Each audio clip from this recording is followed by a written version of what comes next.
Assalamualaikum warahmatullahi wabarakatuh. Salam moderasi beragama.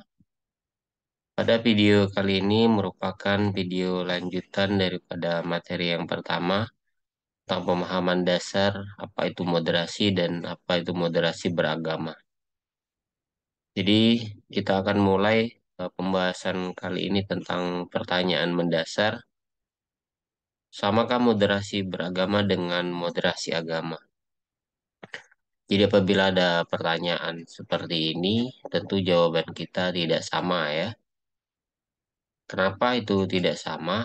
Jadi tentu saja agama itu tidak perlu dimoderasi, itu jawabannya. Ya, bahkan agama itu sendiri mengikuti perkembangan zaman. Kemudian eh, yang harus dimoderasi itu apa? Kemudian, yaitu cara menganut agama dalam menjalankan agamanya itu yang harus dimoderasi.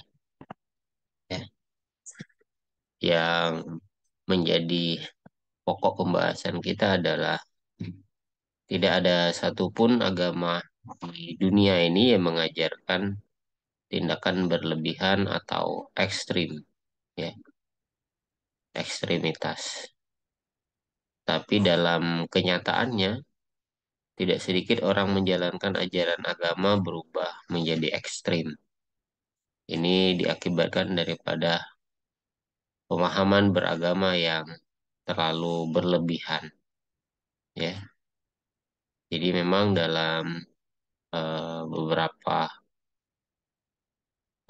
dalil dinyatakan bahwa tidak boleh berlebihan terhadap sesuatu hal.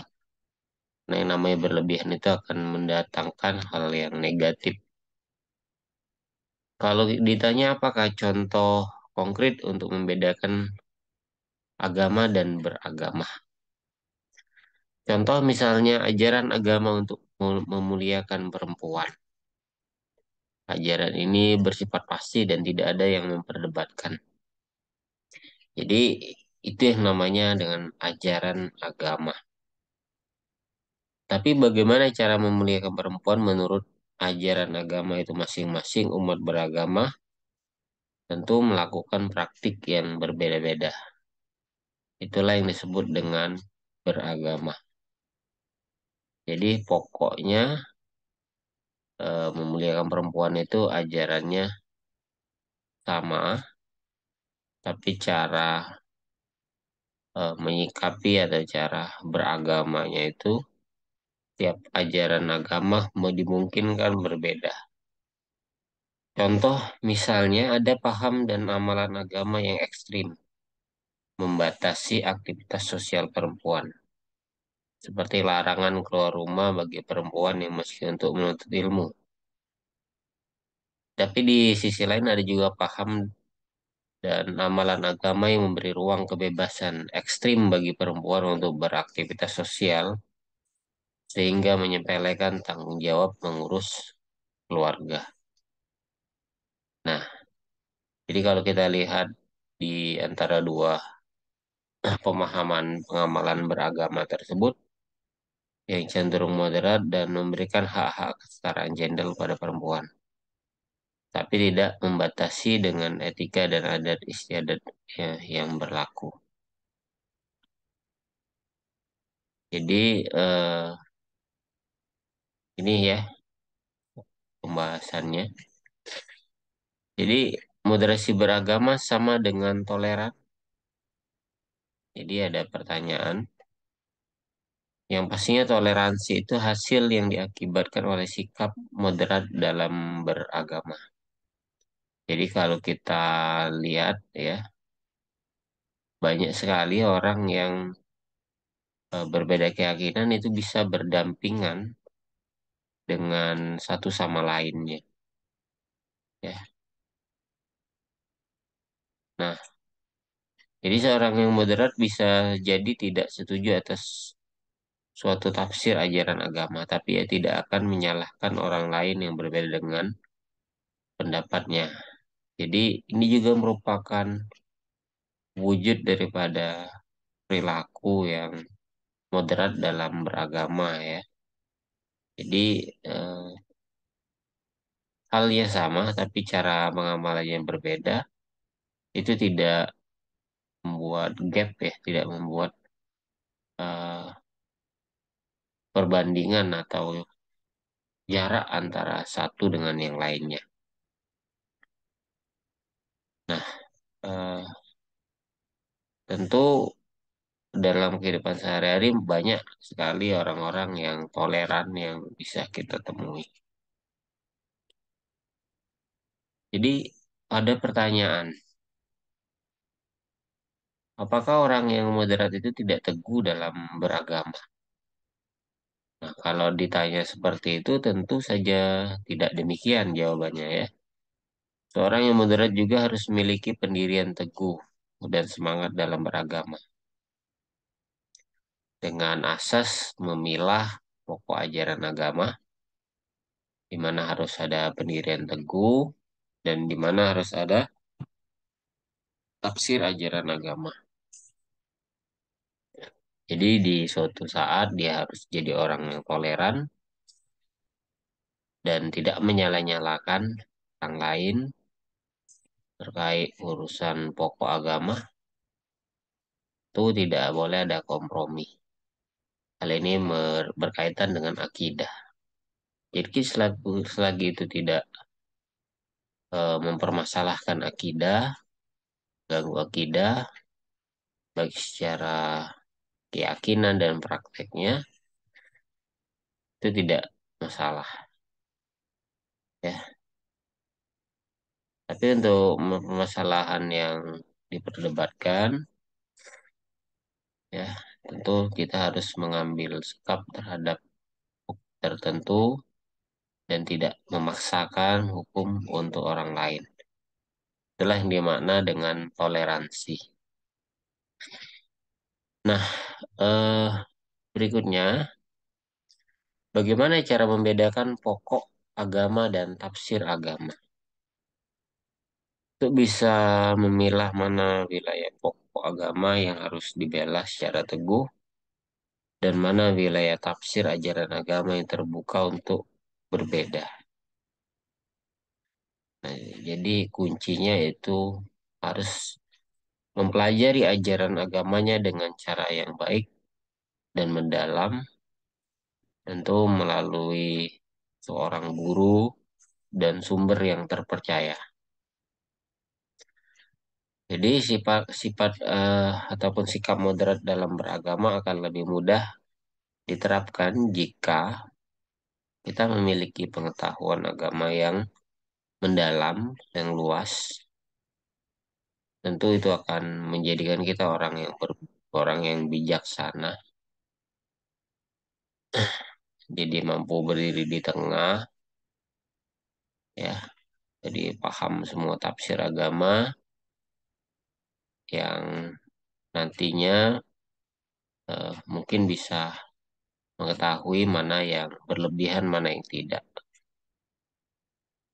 Nah, hal yang sebaliknya harus dihindari yaitu memahami atau menyikapi suatu tafsiran agama ya hanya dilihat dari satu tafsir saja.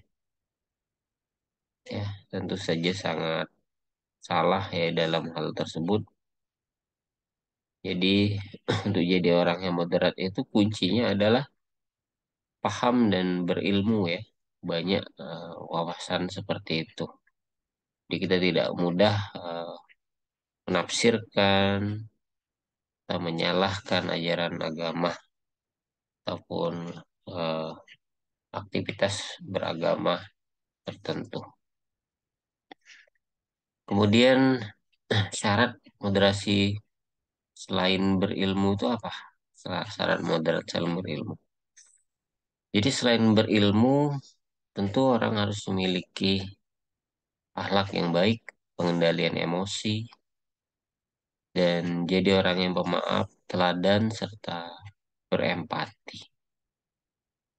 Ya, jadi eh, kita harus mendahulukan rasa ketimbang emosi,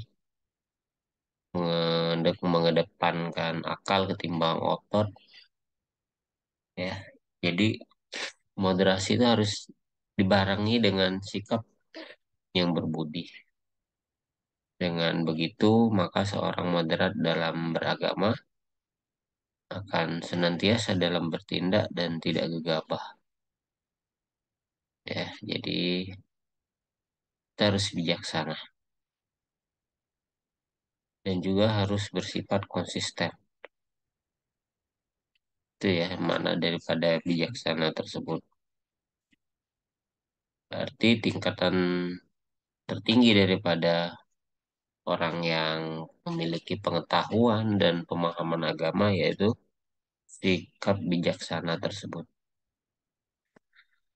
Jadi tentu itu membuat kita bertanya dan cukup jelas apabila dijawab mengapa moderasi beragama diperlukan. Ya, tentu sikap ekstremitas dalam beragama itu tidak sesuai dengan pokok ataupun esensi ajaran agama. Jadi tidak ada agama yang mengajarkan tentang adanya konflik, benci, tidak toleransi, ya, bahkan berperang untuk menghancurkan peradaban. Jadi apabila ada yang bersikap intoleran, yang suka membenci dengan ajaran agama lain atau dalam ajaran agamanya sendiri, suka berperang, maka sikap-sikap seperti itulah yang perlu dimoderasi. Jadi moderasi itu tidak lain untuk mengangkat harkat manusia itu tersendiri, peradaban dan lain sebagainya. Jadi itu ya, jadi cukup jelas kenapa perlu ada moderasi. Kemudian, apakah moderasi dikenal dalam sejarah umat manusia? Ya, tentu dikenal ya. Dalam mitologi Yunani kuno, prinsip moderasi sudah dikenalkan, dipahatkan oleh Apollo di Delphi dengan tulisan Meden Agan yang berarti tidak berlebihan. Jadi di zaman dahulu kala itu sudah dikenalkan. Jadi intinya di sini harus proporsional dan tidak berlebihan.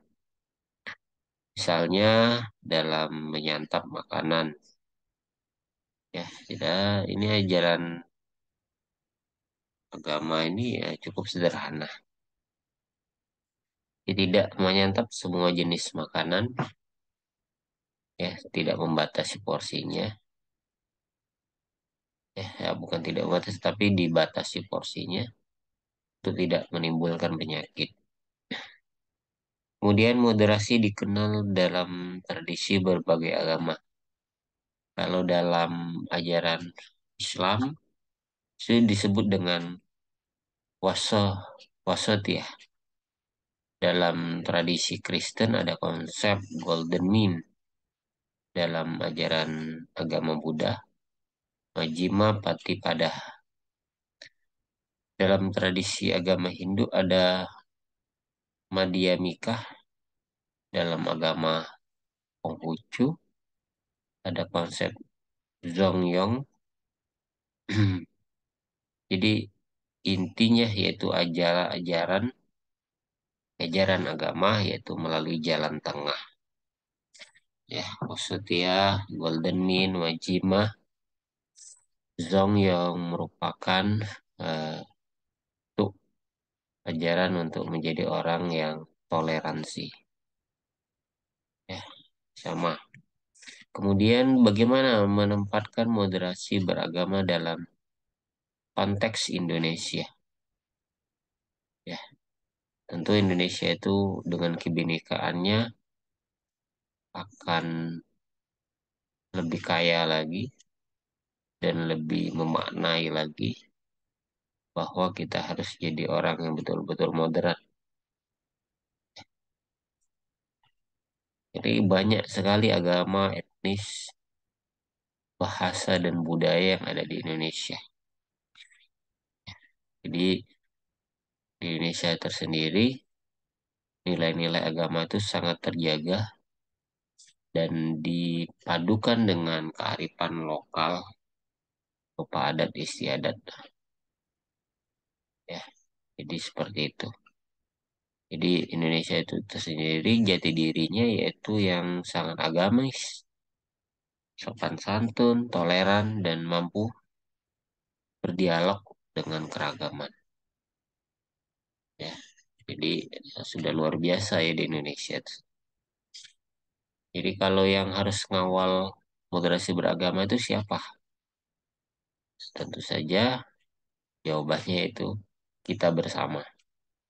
Jadi tidak hanya mengandalkan pemerintah, masyarakat, lembaga, tapi bersama di Indonesia itu untuk merawat kebinekaan untuk menuju moderasi beragama.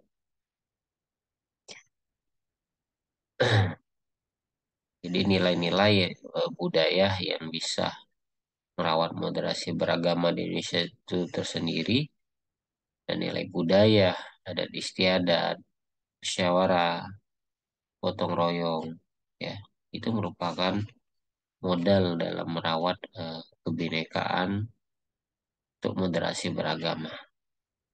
Sedangkan dalam hal ini negara tersendiri berada dalam posisi mana ya? Di dalam rangka menciptakan masyarakat yang moderat beragama. Jadi sebagai fasilitator untuk menciptakan moderat eh, moderasi dalam beragama tersebut tentu tidak menjadi eh, apa pihak yang mendiskriminasi. Jadi semuanya diberi kebebasan secara umum di ruang publik, ya, tanpa mendiskriminasikan suatu ajaran agama tertentu. Jadi sangat jelas landasan kita kenapa harus ada moderasi beragama. Jadi tentu untuk tetap merawat kebinekaan yang ada di Indonesia itu tersendiri ya dalam konteks moderasi beragama tanpa eh, mengganggu pokok ataupun esensi ajaran agama itu tersendiri ya.